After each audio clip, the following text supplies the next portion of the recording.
I need you to confirm your identity right now. I am telling you, this is my passport. Is that a real ID?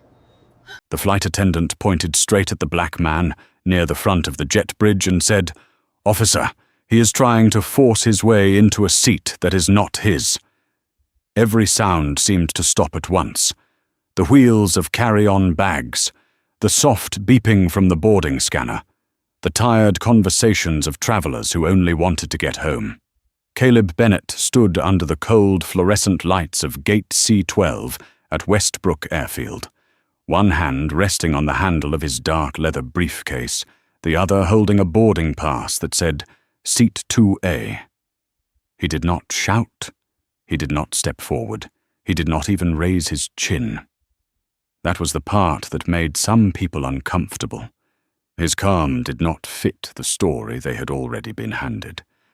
Madison Clark, the lead boarding coordinator, stood behind the gate podium with her shoulders stiff and her lipstick pressed into a hard red line.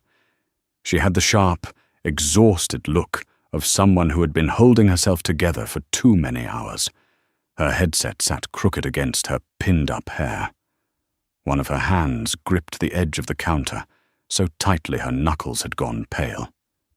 "He refused the correction," she said, loud enough for the line to hear. He was reassigned. He chose to ignore instructions. Caleb looked at her, not with anger, with disappointment. That was worse. Behind him, passengers shifted in place.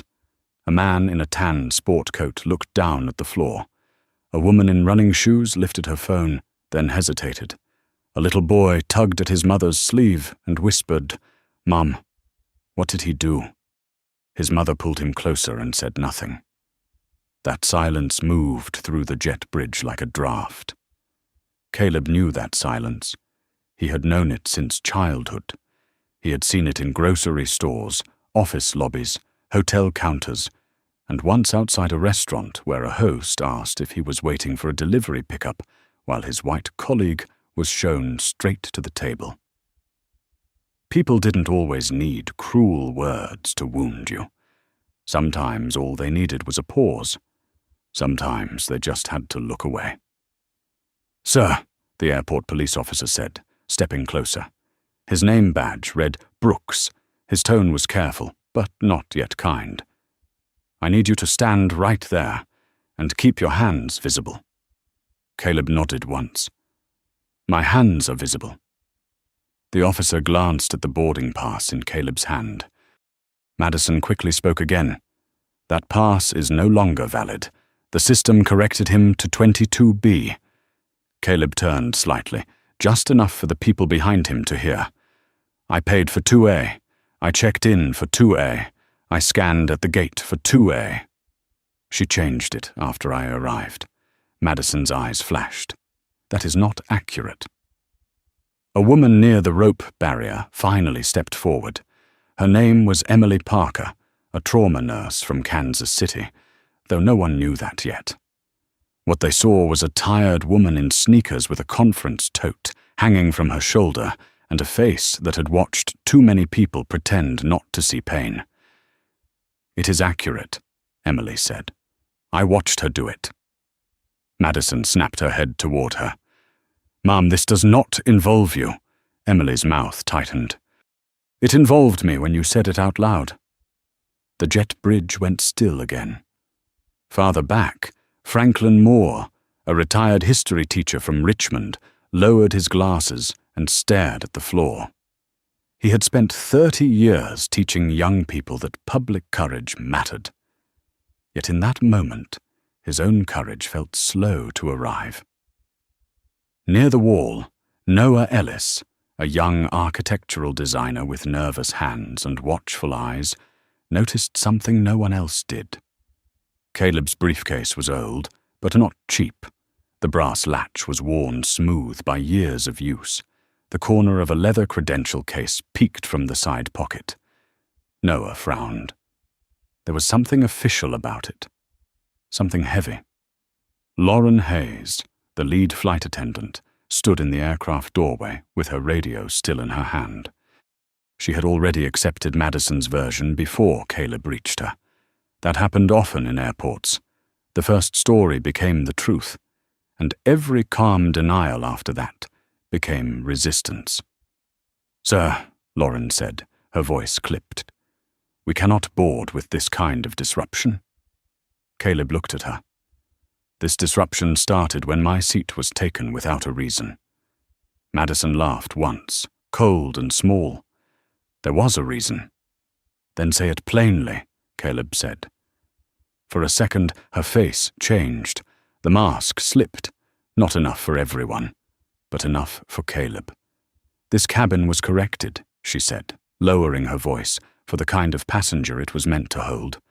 No one breathed. Emily's phone rose fully now. Franklin closed his eyes. The man in the tan sport coat looked sick. Officer Brooks turned toward Madison. "Ma'am," he said slowly. "What did you just say?" Before she could answer, Caleb leaned forward to pick up his briefcase. The latch gave way. The leather credential case slipped out, struck the floor, and opened. A dark blue card slid into the light. Officer Brooks looked down. Then he froze. His face changed so fast, the entire jet bridge felt it. He crouched, picked up the card, read the name, then looked back at Caleb Bennett. Founder and Chief Executive Officer. Meridian Trace, the company that built Westbrook Airfield's live seat override audit system. The officer swallowed. Then he turned to Madison. His voice was no longer loud. It was worse than loud. It was careful. "Ma'am," he said, "do you have any idea what you have just done?" Officer Brooks held the credential like it might burn his fingers. For one long second, he didn't speak. He looked from the dark blue card to Caleb's face, then back toward the gate podium, where Madison Clark had gone very still. The overhead lights buzzed above them. Somewhere inside the aircraft, a galley drawer slid shut with a sharp metal click. Lauren Hayes lowered her radio. Madison tried to recover first. "I need to see that," she said. Brooks did not hand it to her. "No, ma'am. You need to step back from the podium." Her mouth opened. "I am the lead boarding coordinator. And right now," Brooks said, "you are part of what may be an active compliance review." The words landed cold. Active compliance review. People in airports understood delays. They understood weather. They understood mechanical issues. But those words were different. They sounded like records, lawyers, questions that did not disappear when a plane took off. Caleb reached out calmly. "My credential, please." Brooks handed it back with both hands. That small gesture changed the room more than any speech could have. A police officer who had arrived ready to question Caleb was now treating him with care. Not fear. Not panic. Care. Madison saw it. So did Lauren. So did every person who had watched Caleb sit on that hard plastic armrest, like a man being quietly put on display. Caleb placed the credential inside the leather case, then picked up the folded authorization sheet. His fingers were steady, but his thumb pressed hard against the paper. He was not untouched by what had happened. He was simply disciplined enough not to bleed in public. "Officer Brooks," he said, "please call airport dispatch. Ask them to verify the emergency integrity authorization under Meridian Trace. Audit packet C12. Local timestamp tonight." Madison's face tightened. Audit packet? Caleb looked at her for the first time since the reveal. Yes. One word. No anger. No performance. Just wait. Lauren swallowed and glanced toward the aircraft door. Her eyes moved the way people's eyes move when they are looking for a way back to the moment before their mistake became permanent. Emily Parker still had her phone up, but her hand was shaking now. Not from fear. From the force of realizing that she had nearly watched a man get erased by paperwork right in front of her. Franklin Moore whispered, almost to himself, "Good Lord." Noah Ellis stood frozen by the wall, pale but alert, as if his whole body understood that noticing the small thing had mattered. Brooks stepped aside and made the call. The jet bridge went quiet enough for everyone to hear only pieces. "Yes, this is Sergeant Brooks at Gate C-12. A pause. "I have a credential for Caleb Bennett." Another pause. Meridian trace. His posture changed before his voice did. His shoulders straightened, his jaw set. The second officer beside him looked over, sensing the shift. Brooks listened. Then he said, "Understood." He ended the call and faced the group. "It is verified." Madison shook her head once. Too fast. There must be some confusion. The system made the seat correction. Caleb looked down at the boarding pass in his hand. The original one. The one that still said 2A. The system didn't speak to Mr. Whitman. The system didn't smile at him and call it good news. The system didn't tell me I belonged in 22B. You did. Robert Whitman flinched at his own name. He stepped forward, both hands half raised, like a man entering a room full of broken glass. "I didn't know," he said quietly. "Mr. Bennett, I swear I didn't know." Caleb turned to him. "I believe you." Robert's face changed with relief, then shame. "That does not make it better," Caleb added. Robert nodded. He had enough decency not to argue. Madison's voice sharpened. "I followed gate authority." Emily stepped closer, phone still recording. "No." "You used gate authority." Madison glared at her. Emily did not move. That was when Rebecca Lawson arrived. She came fast, but not frantic. A station manager in her early 50s, grey threaded through her dark hair, badge swinging from her blazer. She took in the scene in less than 3 seconds. Police, passenger, crew, phones, Madison away from the podium, Lauren at the aircraft door, Caleb holding a leather credential case. Her face hardened. Who made the override? No one answered. Rebecca looked at Madison. Madison. The sound of her name seemed to drain the last color from Madison's cheeks. "I did," Madison said. "But there was a cabin correction." Rebecca held out her hand. "Show me the reason code." Madison looked back at the screen. Her fingers hovered over the keyboard, but did not touch it. Rebecca's voice dropped. "Show me the reason code." There was not time to enter the full note. "That is not what I asked." The line of passengers did not breathe. Lauren closed her eyes for a moment. She knew now. She had taken a story from the wrong mouth and turned it into a police call. Caleb watched her, and something in his expression slowed. He understood fear. He understood pressure. But he also understood that harm didn't become harmless because the person causing it was tired. Rebecca stepped behind the podium herself. She tapped the keys. The printer hummed. A narrow slip of paper slid out. She read it. Then she looked up. One manual override. No compliance reason. Original paid assignment, seat 2A. New assignment, 22B. Upgrade moved to Robert Whitman. The truth was small on paper. Smaller than the damage it had done. Madison whispered. He was not the right fit for that cabin. Nobody spoke. That was the sentence. Plain at last. Caleb inhaled slowly. His eyes shone, but his voice stayed even. "Preserve everything," he said. "Scanner logs, audio, badge actions, internal messages, camera footage from the gate. Do it now." Rebecca nodded once, already starting. Caleb looked toward the aircraft, then back at Madison. "This is why records matter," he said. "Because when people are humiliated, someone always says it was a misunderstanding." His voice softened, but only slightly. And sometimes the record is the only witness brave enough to tell the truth. Rebecca Lawson moved fast, but the room moved faster. The moment she pressed the hold command on the gate terminal, the screen flashed amber. Then another screen flashed amber. Then another. Across Gate C12, every monitor that had been showing seat maps, upgrade lists, and boarding status shifted into a locked review state. A soft alert tone pulsed from the podium.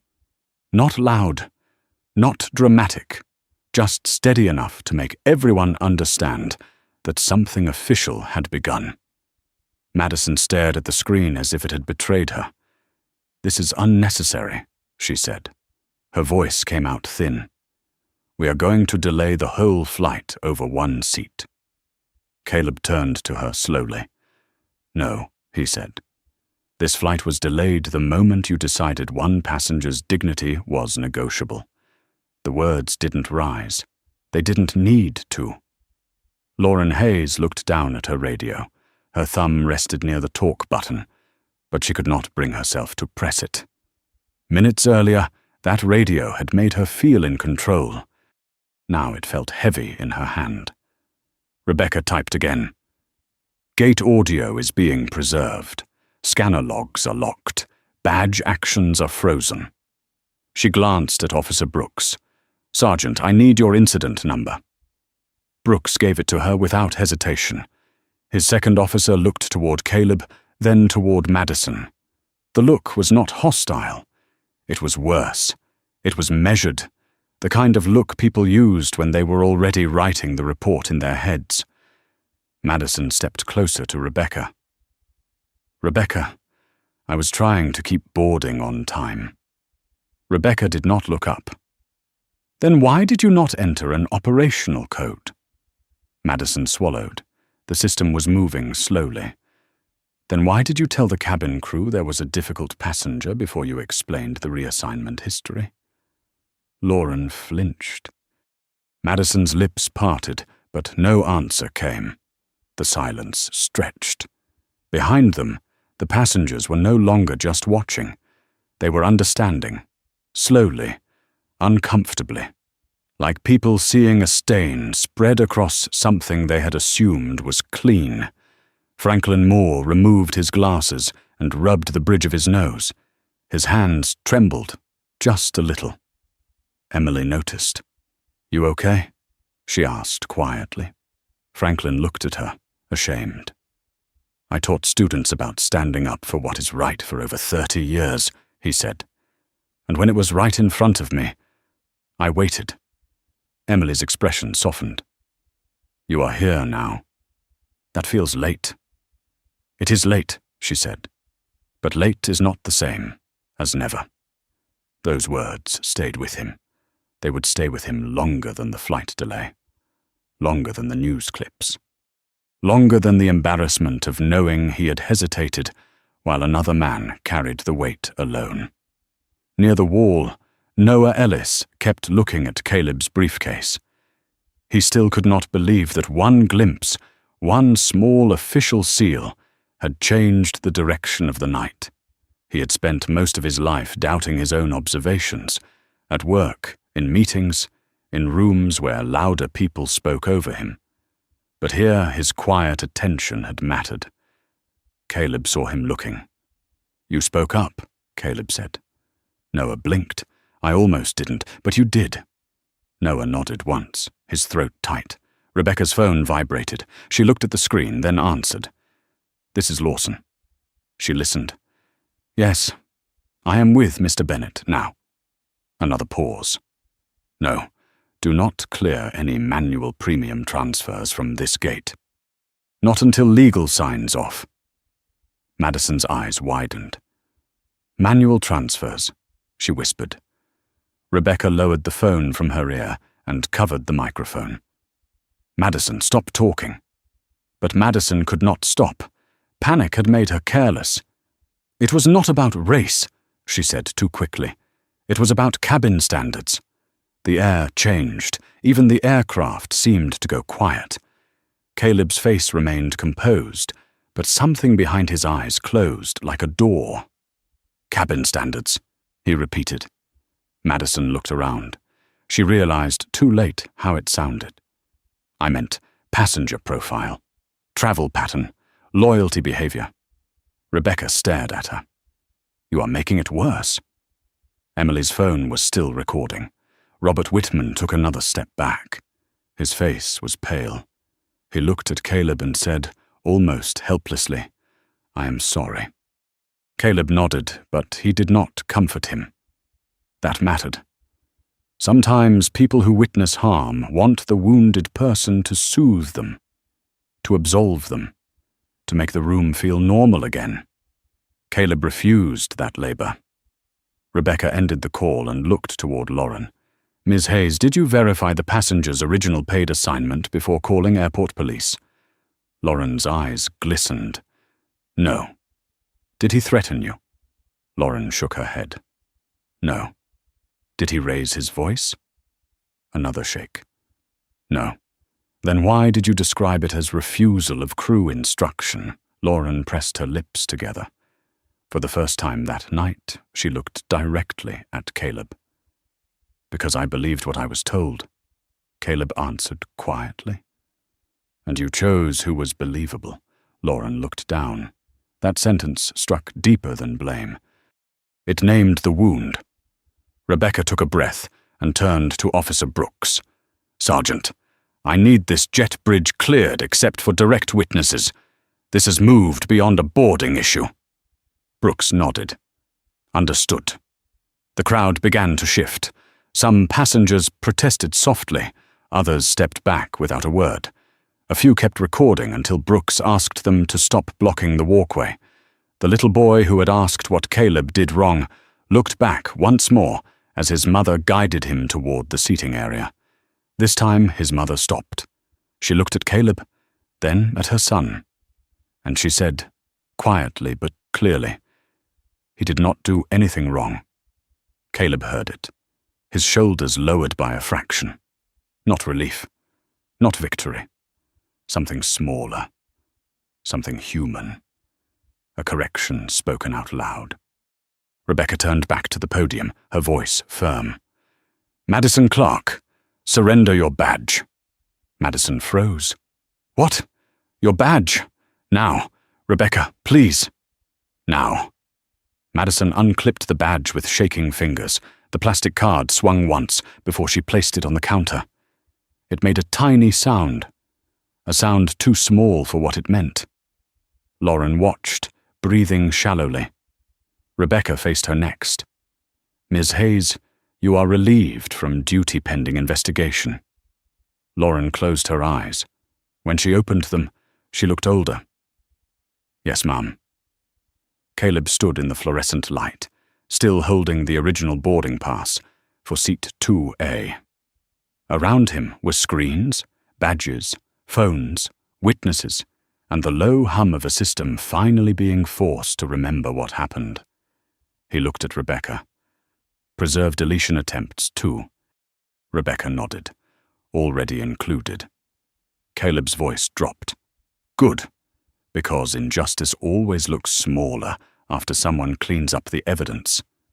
The badge sat on the counter between Madison and Rebecca, like a verdict no one could take back. Madison stared at it. For years, that little plastic card had opened doors for her. Staff entrances, crew corridors, restricted elevators. It had made her feel trusted. It had made her feel necessary. Now it looked small, cheap, temporary.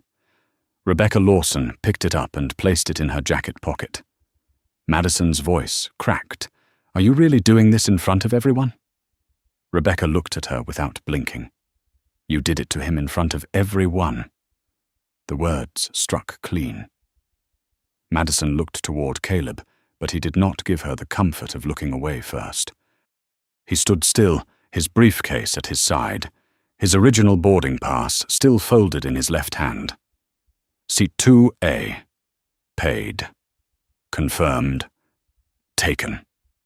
Lauren Hayes remained near the aircraft door, no longer guarding it. The sharp edge had left her posture. She looked like someone who had been pulled out of a dream and forced to read the damage under bright light. Inside the aircraft, passengers leaned toward the open doorway. A few whispered. A few watched with the hunger people have when public shame happens to someone else. Officer Brooks noticed. "Folks," he said, stepping into the doorway, "please remain seated or return to the gate area. This is now an airport compliance matter." A man in first class muttered, "We are going to miss our slot." Emily Parker turned toward him. A man almost lost his seat because someone decided he did not look right for it. "And you are worried about a slot?" The man looked down at his phone. No answer. That silence was different from the first silence. This one had weight. It carried embarrassment. Rebecca turned to Caleb. "Mr. Bennett, we can arrange a private office while we complete the preservation steps." Caleb looked back toward the cabin, then toward the passengers in the gate area. His face was calm, but the quiet around him had changed. People were no longer looking at him like a problem. They were looking at him like a question. How often does this happen when no one powerful is standing there? He understood that question because he had spent years building systems around it. "No," Caleb said. "I will stay here until the first preservation receipt is generated." Rebecca nodded once. "Understood." Madison shook her head. Tears gathered in her eyes now, but they did not soften the room. "I am not racist," she said. Caleb's expression did not change. "That may be what you believe about yourself." Madison looked wounded. "It is true." Caleb took a slow breath. "Then ask yourself why your belief did not protect me from your decision." No one moved. Even Rebecca looked down for a second. That was the kind of sentence that did not accuse with heat. It accused with a mirror. Madison wiped under one eye with the side of her finger. Her makeup smudged. For the first time, she seemed less like a gate agent defending authority, and more like a woman realizing that a private assumption had become public evidence. Lauren stepped forward. "Mr. Bennett." Her voice was rough. Caleb turned. She swallowed. "I should have checked. Before the radio call. Before I used those words." He waited. Lauren's hands tightened around the radio. "I was tired. We were behind. I heard difficult passenger, and I treated that like a fact." Caleb's gaze held hers. "Tired people still make choices. I know. Behind schedule does not turn a passenger into a threat." Her eyes filled. "I know." For a moment, the jet bridge breathed slower. It was not forgiveness. Not yet. Maybe not ever. But it was the beginning of truth. And truth, Caleb had learned, was often ugly before it was useful. Officer Brooks stepped beside Rebecca. "Station manager, legal wants a second officer to remain until the data handoff is complete." Rebecca nodded. "Good." Her printer came alive again. A sheet rolled out with a soft mechanical scrape. She tore it free, read it, and handed it to Caleb. Initial preservation receipt. Gate C12, scanner logs, manual override entries, badge access, audio channel and camera footage. Time stamped. Caleb looked over the paper. His thumb stopped on one line. Manual override initiated by Madison Clark. No reason entered. There it was. Plain. Not whispered. Not disguised. Not hidden under tone or fear or somebody's version of events. Plain. Franklin Moore stepped forward. He held his glasses in both hands now. "Mr. Bennett," he said. Caleb looked at him. Franklin's voice shook, but he forced it to stay clear. "I saw enough. I heard enough. I should have spoken earlier. I did not. I would like to give a statement." Caleb studied him. Franklin expected anger. He deserved some. Instead, Caleb said, "Then make it a complete one." Franklin nodded. "I will." Emily lowered her phone at last. "I have video from before the police arrived. I will send it wherever it needs to go." Rebecca looked at her. "We will collect witness contact information." Noah raised his hand slightly, awkwardly, like a student in a classroom. I saw the credential case fall. I told Officer Brooks to look at it. I can write that down, too. Brooks gave him a small nod. You did the right thing. Noah looked almost startled by the sentence. Robert Whitman stepped forward last. His tan sport coat looked less polished now. His face carried the grey tone of a man who knew he had benefited from something rotten. I accepted the seat, he said. I did not understand at first, but I accepted it. Madison looked at him sharply, as if betrayed. Robert did not look back at her. I will give a statement, he said. And for what it is worth, Mr. Bennett, I am sorry. Caleb folded the preservation receipt and placed it inside his case. Thank you, he said. Then, after a beat, but the apology belongs in the record too. Robert nodded. This time he understood. Rebecca's phone buzzed again. She answered, listened, and her face hardened further. Then she looked at Caleb. Legal is asking whether you want the local freeze expanded to all discretionary premium transfers until morning review. Madison whispered, You cannot shut down the entire airport upgrade process. Caleb looked at the amber screens glowing behind the podium. I can pause the part that lets people hide behind discretion. His voice was quiet, but every person heard it. He took out his phone and called Natalie Reed. When she answered, he said only one thing: expand the freeze. Natalie Reed did not ask him to repeat it.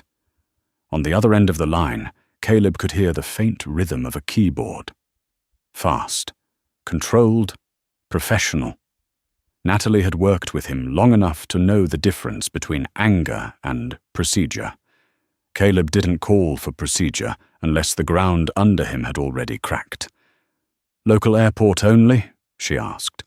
All discretionary premium transfers at Westbrook, Caleb said, until morning review. Paid assignments stay active.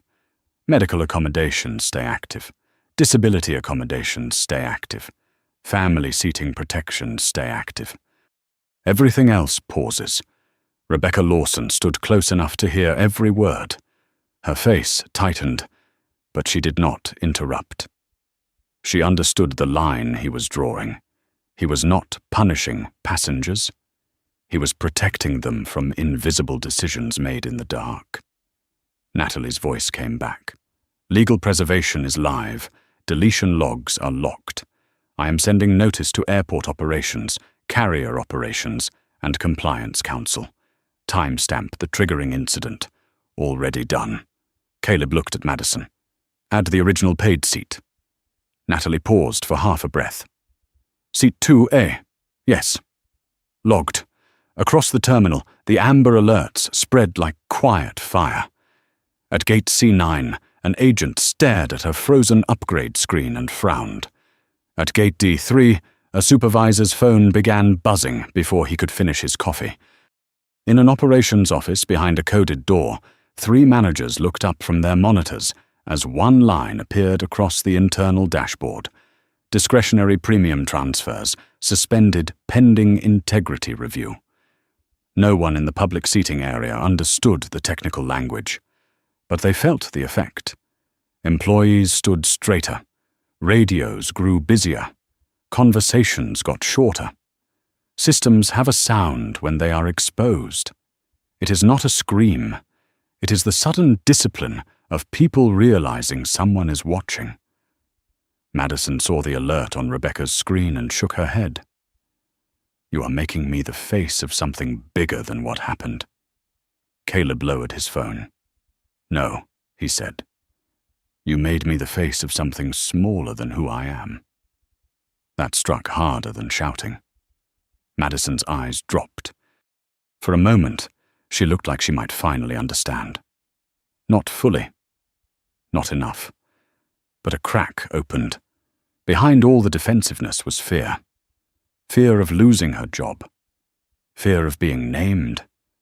Fear of becoming the kind of person she had always insisted she was not. But Caleb did not mistake fear for accountability. Rebecca turned to Officer Brooks. I need a formal separation of witnesses. Ms. Clark should not speak with Ms. Hayes. Mr. Whitman should remain available. Ms. Parker, Mr. Moore, and Mr. Ellis can provide statements in the conference room near customer service. Brooks nodded. I will assign an officer. Lauren stepped forward carefully. What about the flight? Rebecca looked toward the aircraft door. The cabin sat half tense, half restless. Faces watched from behind small oval windows and over the shoulders of crew members. People wanted movement. They wanted certainty. They wanted the inconvenience to become someone else's problem. That flight is not leaving until crew coverage is reassessed, Rebecca said. Lauren closed her eyes. I understand. The captain appeared at the aircraft doorway then. Captain Mark Ellison, silver hair, neat uniform, a face built for command. He had stayed inside the cockpit through most of the exchange, trusting the chain beneath him. Now that chain was broken in public. What is the status? He asked. Rebecca turned. Lid flight attendant relieved. Gate coordinator suspended from access. Passenger reassignment under compliance review. Police incident logged. The captain looked at Caleb, then at Madison, then at the amber screen. His jaw moved once. Mr. Bennett, he said, I apologize for what happened at my aircraft door. Caleb studied him. At your aircraft door, he repeated. Not just outside it. The captain's face changed. He understood the correction. Yes, he said. At my aircraft door. That mattered.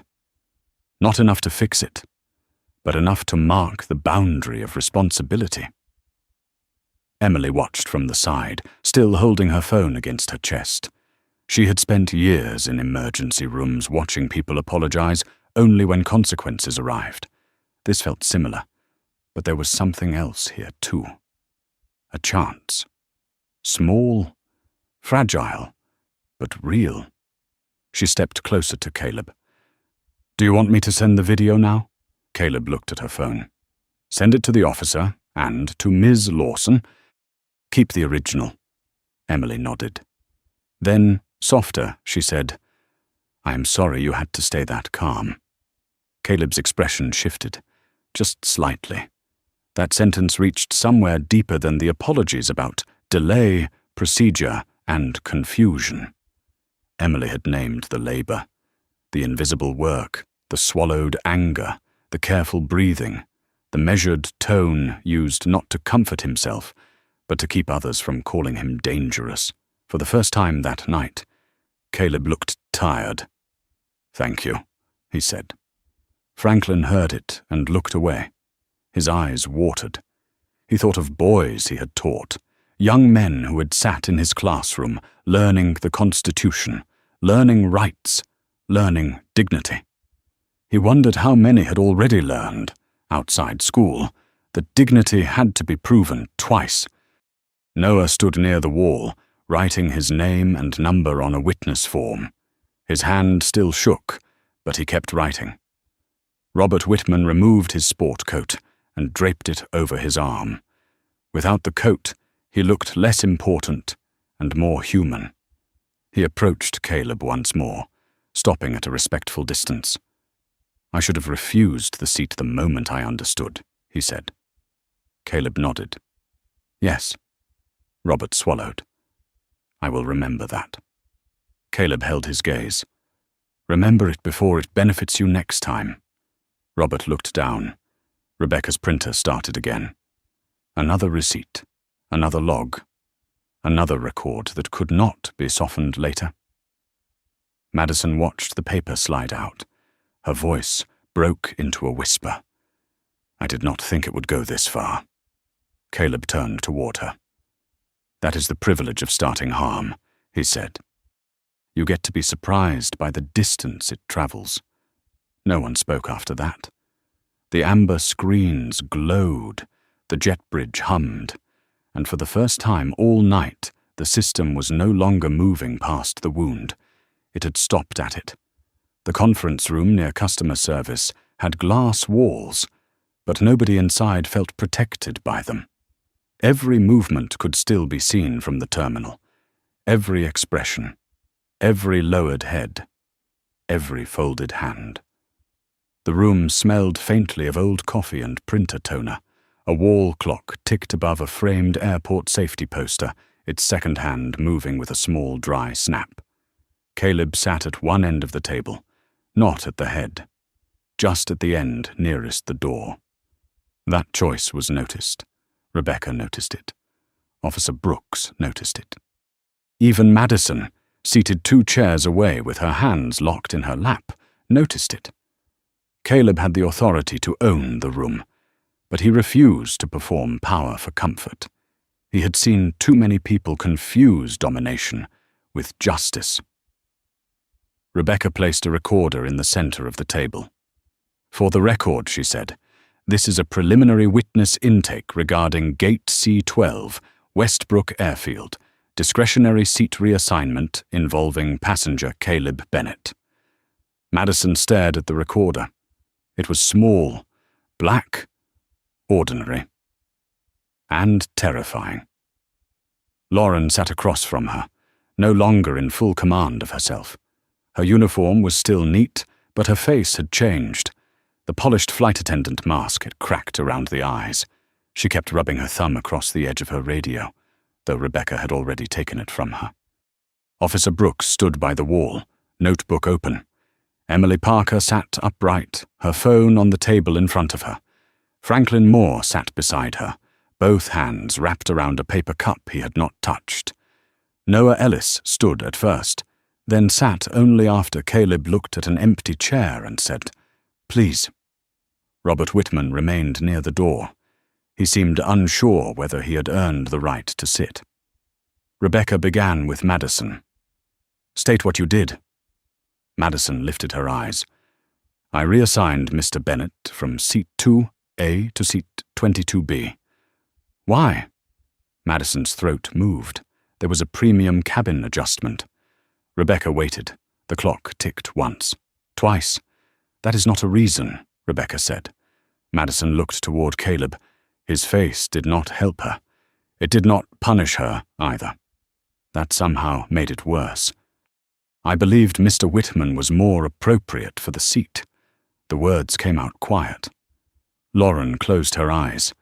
Emily let out one breath through her nose. Franklin's cup crinkled softly in his hand. Rebecca's voice stayed flat. "Appropriate based on what?" Madison's eyes watered again. "Frequent flyer profile, presentation, familiarity with premium travel." Caleb leaned back slightly. "Presentation," he said. Madison flinched. She knew he had heard the word beneath the word. Rebecca did too. "Did you review Mr. Bennett's paid ticket history?" "No." "Did you review his status?" "No." "Did you contact a supervisor?" "No." "Did you enter a compliance reason?" "No." Each answer fell like a closing door. "No, no, no, no." Rebecca turned to Lauren. "When Ms. Clark told you there was a difficult passenger, what did you do?" Lauren looked at the recorder. "I believed her." "What did you observe personally?" Lauren swallowed. Mr. Bennett was calm. "Did he threaten you?" "No." "Did he use profanity?" "No." "Did he touch anyone?" "No." "Did he refuse a lawful safety instruction?" Lauren paused. "No." Caleb's eyes lowered at that one. Not because he was relieved, because he was tired of facts arriving late. Officer Brooks wrote something down. Robert Whitman finally stepped forward. "I need to say something." Rebecca looked at him. "Go ahead." Robert's hands opened and closed at his sides. When she called my name, I thought it was a normal upgrade. I did not question it at first. I should have. When Mr. Bennett objected, I heard enough to know something was wrong. I offered to take another seat. But when she said I was fine, I let that be enough. His voice broke on the last word. I let that be enough because it helped me. The room changed. Not dramatically, not with gasps, but with recognition. That was the honest sentence many people never said out loud. Caleb looked at him. That is a complete statement. Robert nodded, eyes wet. Emily pushed her phone toward Rebecca. I have video beginning before the scanner turned red. You can hear Ms. Clark say the cabin was corrected for the kind of traveler it was meant to hold. Madison covered her face. Lauren whispered, God. Rebecca did not soften. We will copy the file with your consent and return the device. Emily nodded. Franklin cleared his throat. My statement is simple, he said. I saw a man ask for the reason his paid seat had been taken. I saw staff treat his calm as obstruction. I saw myself hesitate because the scene was inconvenient. He looked at Caleb.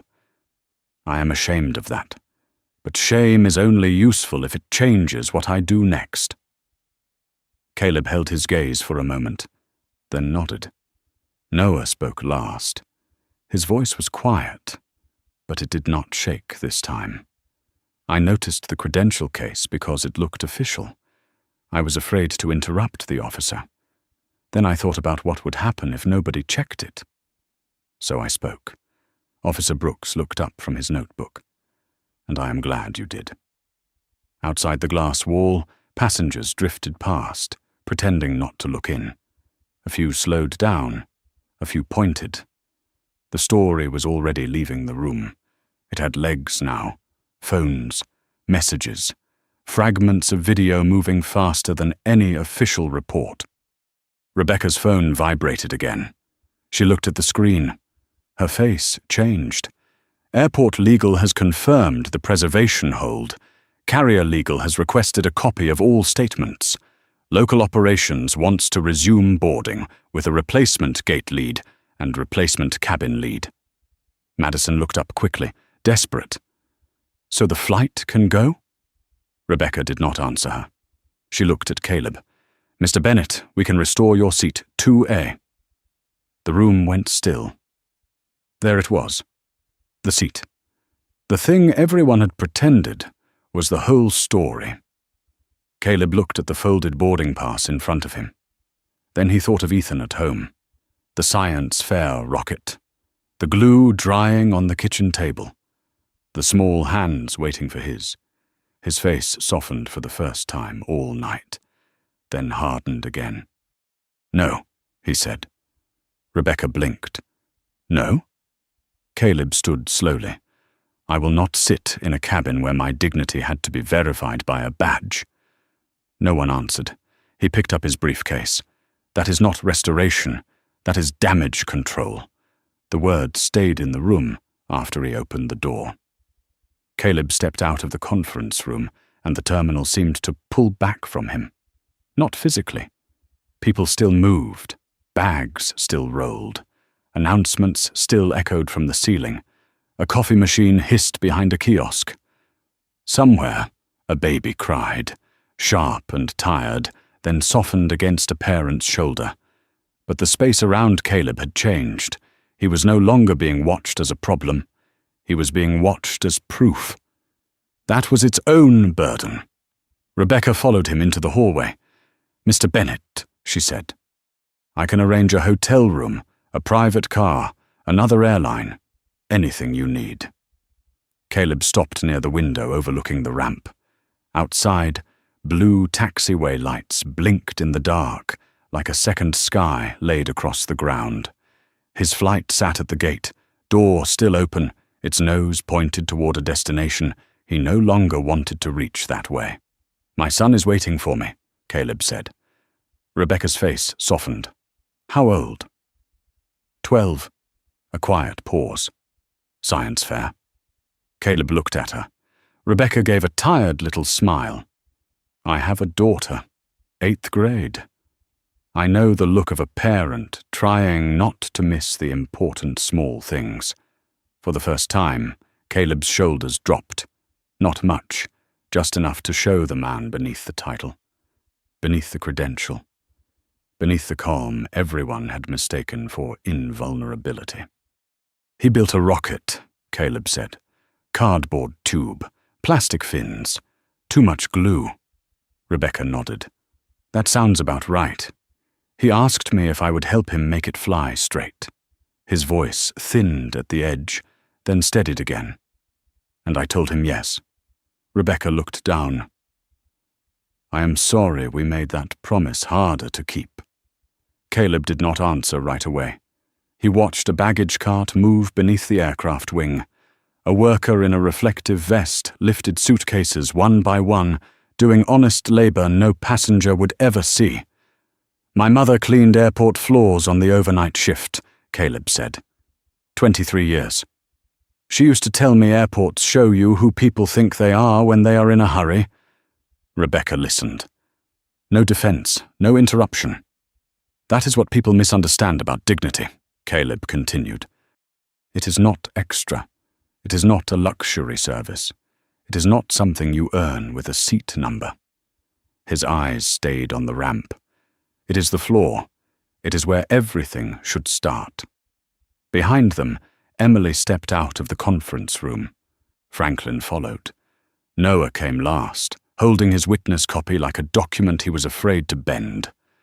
Robert Whitman remained in the doorway for a moment, then walked over slowly. Mr. Bennett, he said. Caleb turned. Robert looked older than he had at the gate. The tan sport coat hung from his arm, wrinkled now. His voice was low. I called my wife. No one spoke. I told her what happened, all of it. She asked me why I didn't refuse the seat sooner. He swallowed. I didn't have a good answer. Caleb held his gaze. Most people do not. Robert nodded. She told me to make sure the statement says that I benefited from it. That matters, Caleb said. I know. Or I am trying to know. It was clumsy, but it was honest. And sometimes, honest began clumsy. Emily looked toward Caleb. Your video is already out there, she said. Not mine. Someone from the cabin posted the scanner moment. People are asking who you are. Caleb closed his eyes briefly. That was the part no one understood. Public exposure could correct a lie, but it could also steal the last private piece of a painful moment. It could turn a wound into content before the person had even stopped bleeding. Rebecca saw the look. I can ask communications to avoid naming you. Caleb almost smiled. That will last about 10 minutes. Officer Brooks approached from the gate area. Mr. Bennett, the carrier wants to issue an immediate apology before the flight departs. Caleb's face cooled. To whom? Brooks hesitated. To you. Caleb shook his head. No. Rebecca looked at him. No, not just to me. The announcement system chimed overhead, soft and indifferent. Caleb turned toward gate C12, where passengers still lingered. Some had missed connections now. Some were irritated. Some were quiet in a way that suggested the night had rearranged them. If they apologize only to me, Caleb said, they make this about one powerful man being mistreated. That is not the lesson. Franklin nodded slowly. It becomes exceptional. Caleb looked at him. Yes. It lets everyone believe the mistake was failing to recognize power. His voice sharpened.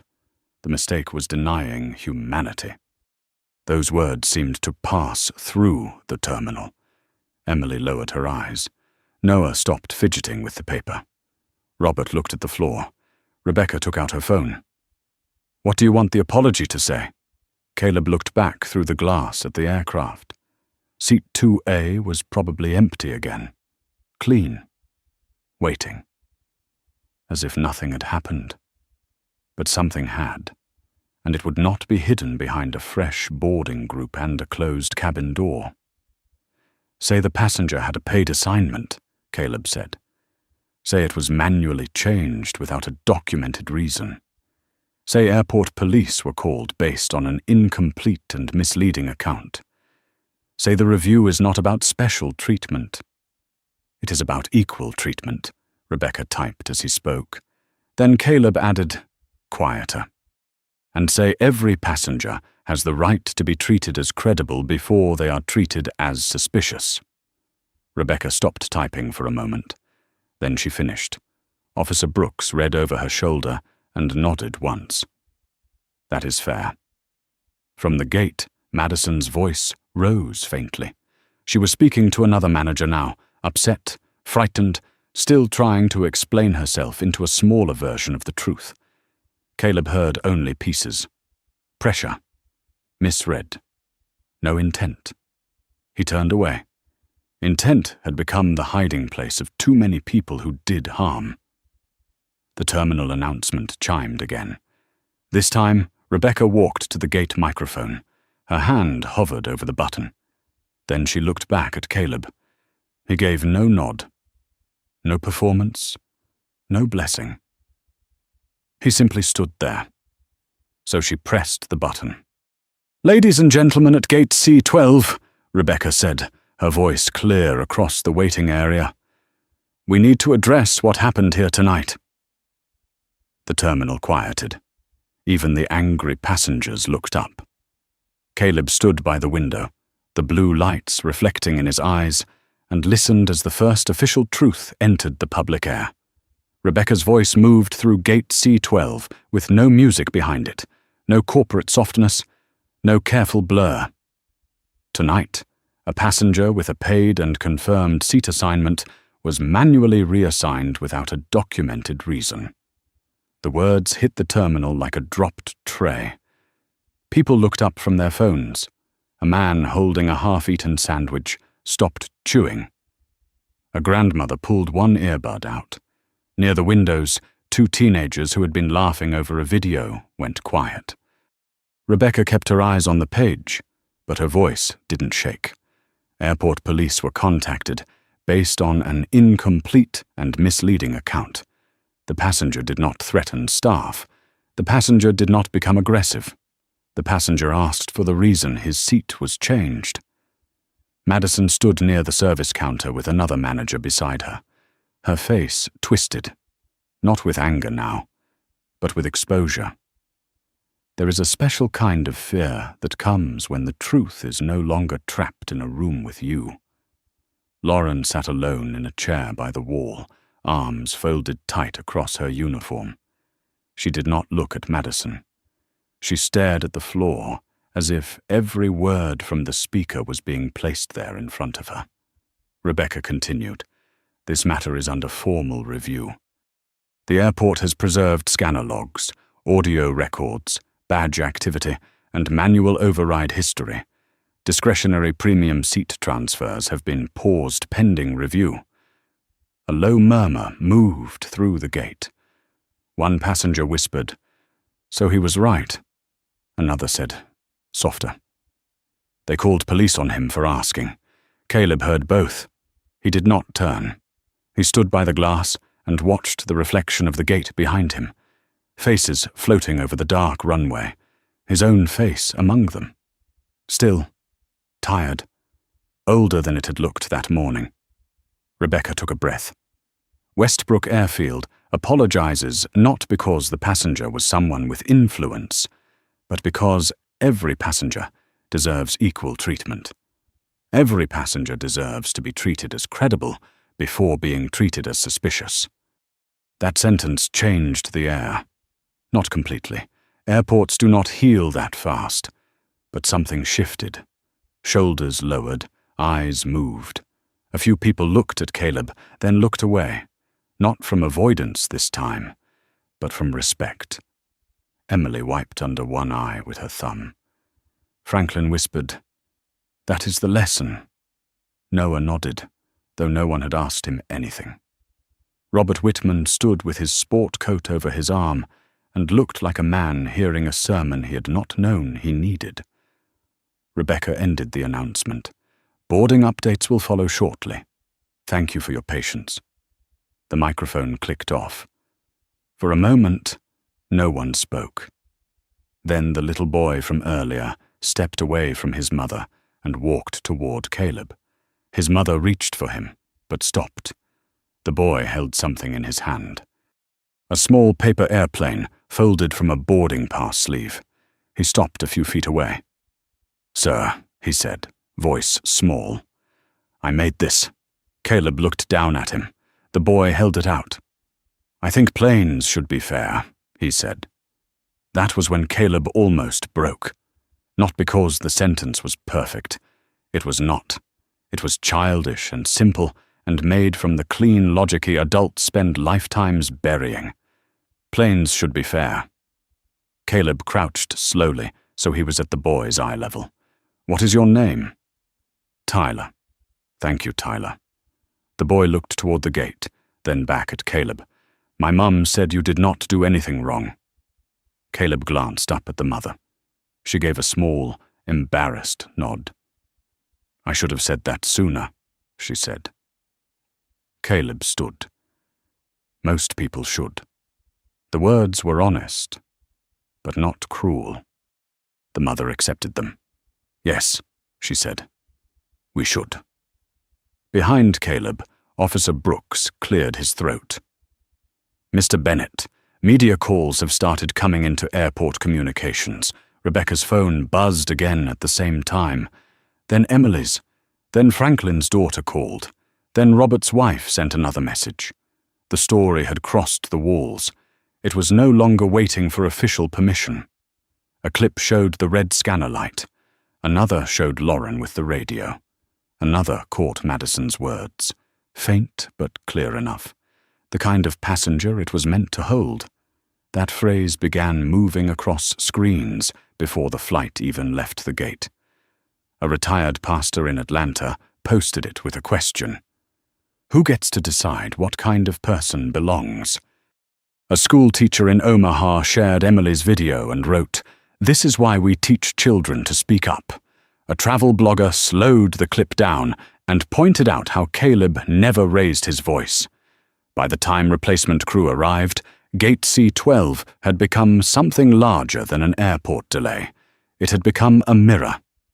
Captain Ellison came back to Caleb one last time. "Mr. Bennett, the aircraft will depart with a new cabin lead. Your seat remains available if you change your mind." Caleb looked at the jet bridge, then at the boarding pass still in his hand.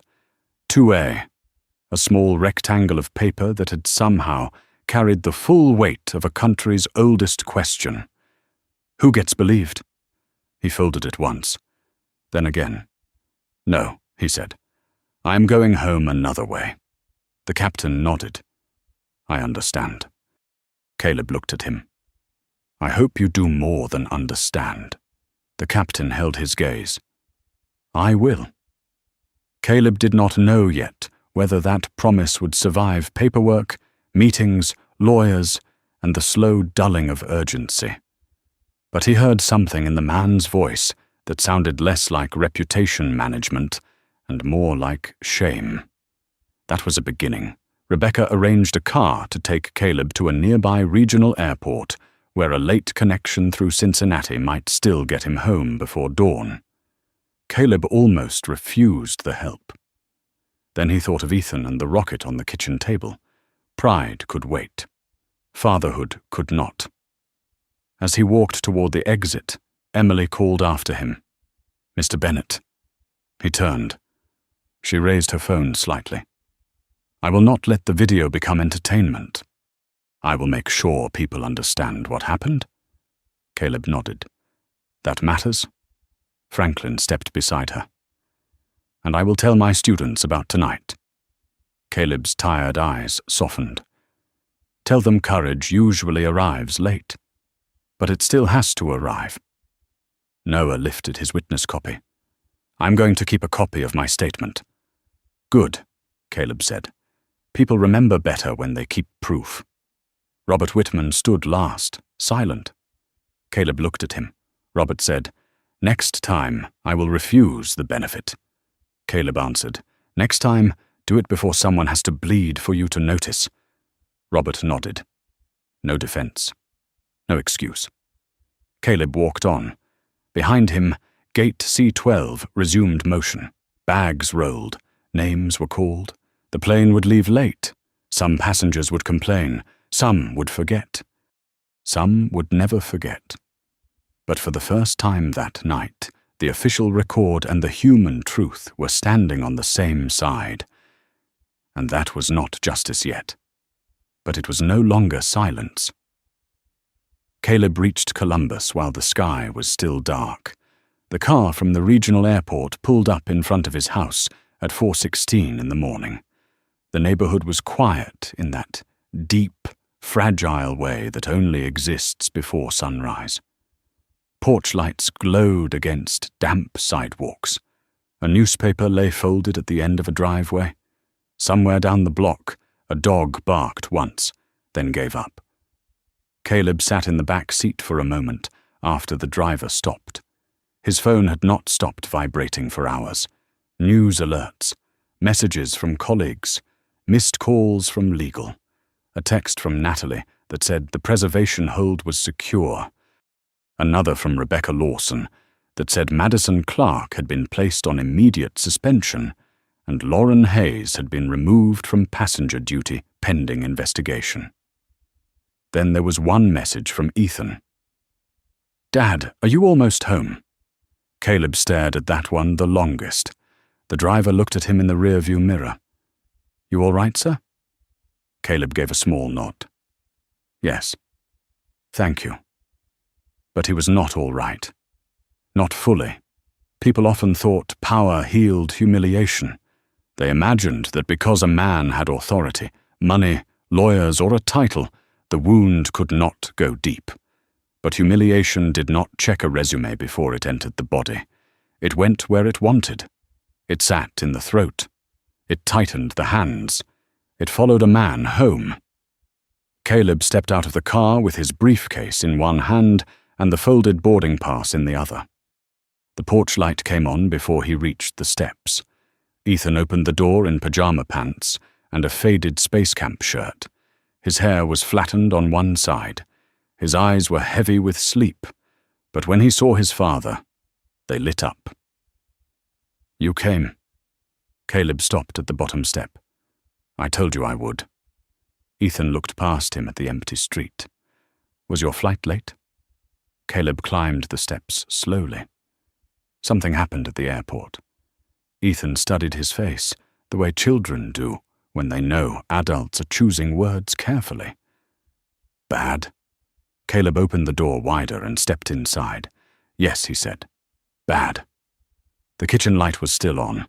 On the table sat the rocket, cardboard tube, white paint, red plastic fins, a bottle of glue on its side, a ruler, a sheet of paper covered in Ethan's careful handwriting. Caleb looked at it, and the ache in his chest shifted. Not gone, just given somewhere softer to rest. Ethan picked up one fin. It kept leaning. Caleb set his briefcase down. "Then we fixed the balance." They sat at the kitchen table, while the first grey light touched the windows. Caleb loosened his tie. Ethan held the rocket steady. The glue smelled sharp and familiar. The clock above the stove ticked quietly. For several minutes, neither of them spoke. Then Ethan asked, "Did someone treat you bad because you are black?" Caleb's hand paused. He had answered board members, attorneys, reporters, police officers. None of them had made the question feel this heavy. He looked at his son. "Yes." Ethan's jaw tightened. "What did you do?" Caleb placed the fin carefully against the rocket. "I stayed calm. I asked for the truth. I made sure there was a record." Ethan frowned. "Why do you always have to stay calm?" There it was, the question beneath everything. Caleb leaned back. "Because sometimes people are waiting to call your anger dangerous before they admit your pain is real." Ethan looked down at the rocket. "That is not fair." "No," Caleb said. "It is not." The boy's eyes filled, but he blinked hard. He had his father's habit of trying not to break in front of people he loved. Caleb reached across the table and put his hand over Ethan's. "But listen to me. Staying calm does not mean accepting disrespect. It does not mean swallowing the truth. It means choosing the way you will carry yourself while you fight." Ethan nodded slowly. "And you fought?" "Yes." Did you win?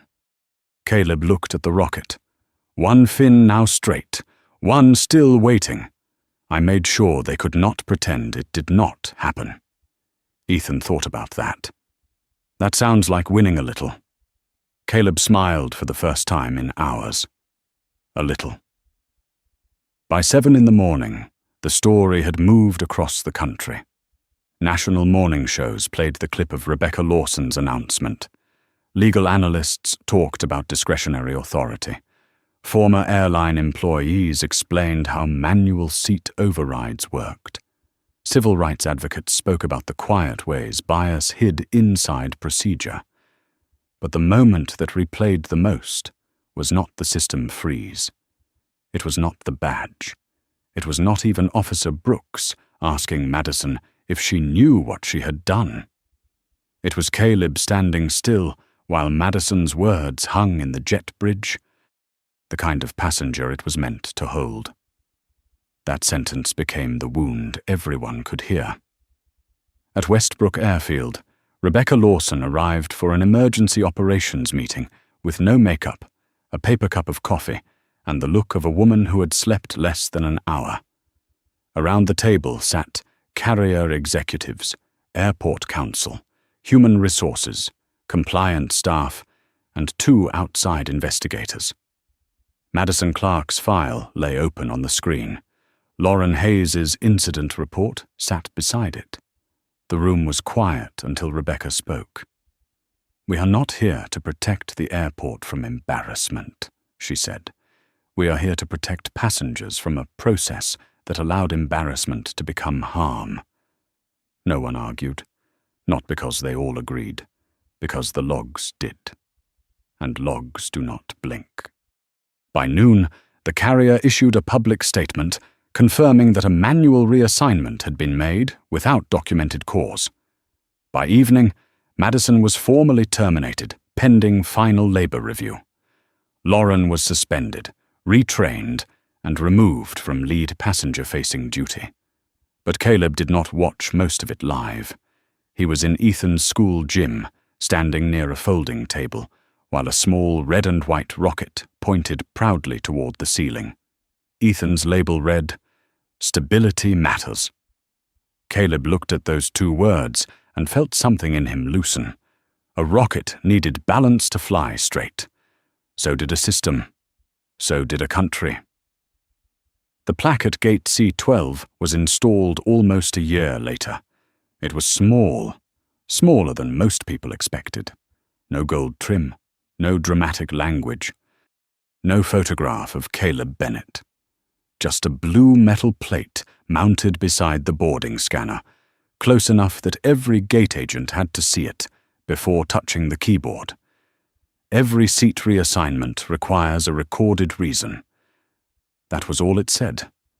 But for the people who knew the story, it said everything. On the morning it went up, Rebecca Lawson stood nearby with a paper cup of coffee cooling in her hand. Her hair had more grey in it now, or maybe she had simply stopped hiding it. She watched the maintenance worker tighten the last screw, then step back with his drill hanging at his side. "Looks level," he said. Rebecca stared at the plaque. It should have been there long before.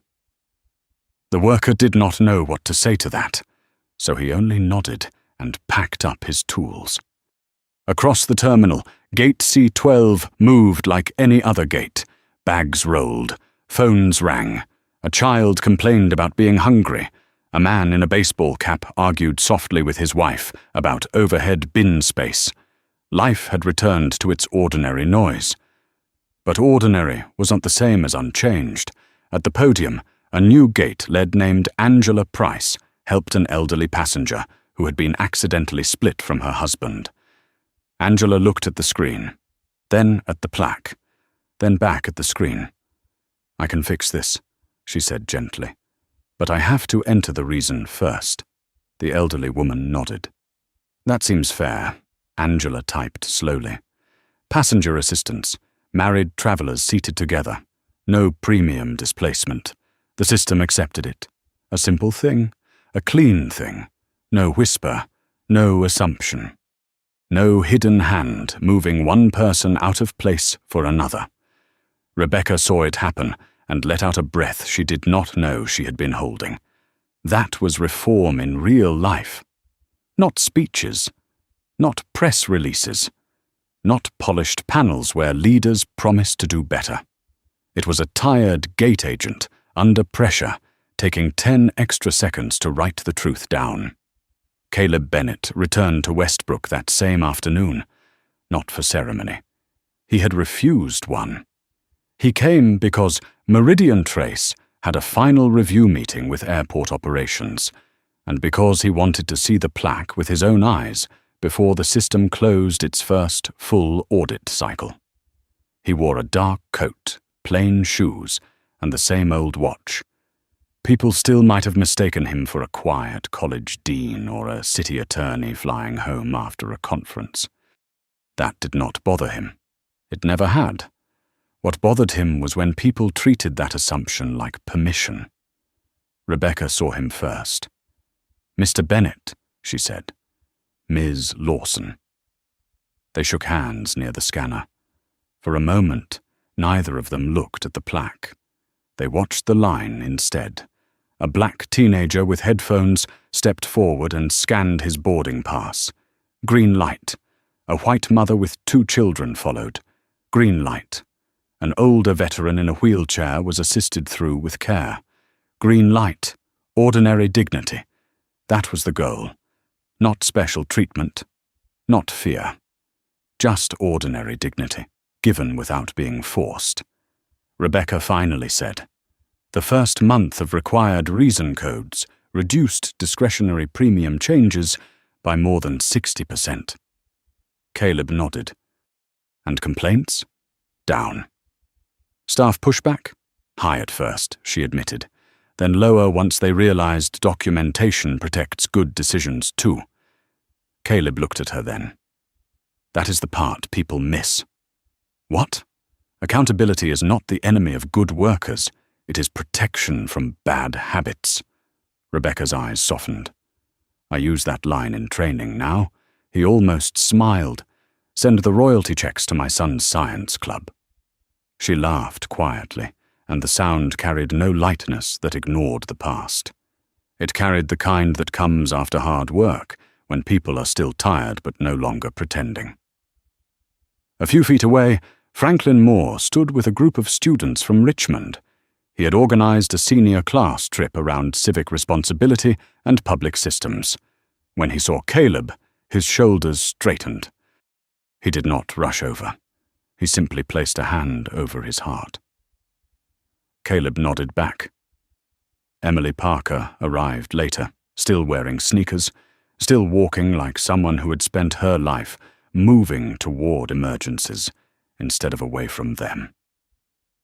Noah Ellis came with a rolled set of drawings under one arm. He had helped design the new passenger dignity clinic in Columbus. Robert Whitman sent a written statement that was read during training for new staff. Each of them carried one piece of that night, not as heroes, as witnesses who had learned the cost of waiting. That evening, Caleb flew home from gate C12. Seat 2A. This time, no one questioned him. No one studied his shoes. No one weighed his coat against the cabin. Angela Price scanned his pass, smiled, and said, "Have a good flight, mister." "Bennett." Caleb paused. Then he said, "Thank you for reading the screen." Angela understood. She glanced at the plaque. "Yes, sir." He walked down the jet bridge slowly. The same cold air moved over his coat. The same fluorescent lights hummed above him. But the silence was different now. It was not the silence of people looking away. It was the quiet after a wound had finally been named. And somewhere in Columbus, Ethan's red and white rocket sat on a shelf above his desk, still leaning slightly to one side, still beautiful, still proof that balance is something we keep learning. Caleb stepped onto the plane, not as a man who had won because he was powerful, but as a man who had forced power to remember its purpose, to protect, to correct, to tell the truth before harm gets comfortable. If this story reminded you that dignity should never depend on how someone looks, please like this video, subscribe for more stories that stand up for human respect, and comment these 3 words: never stay silent.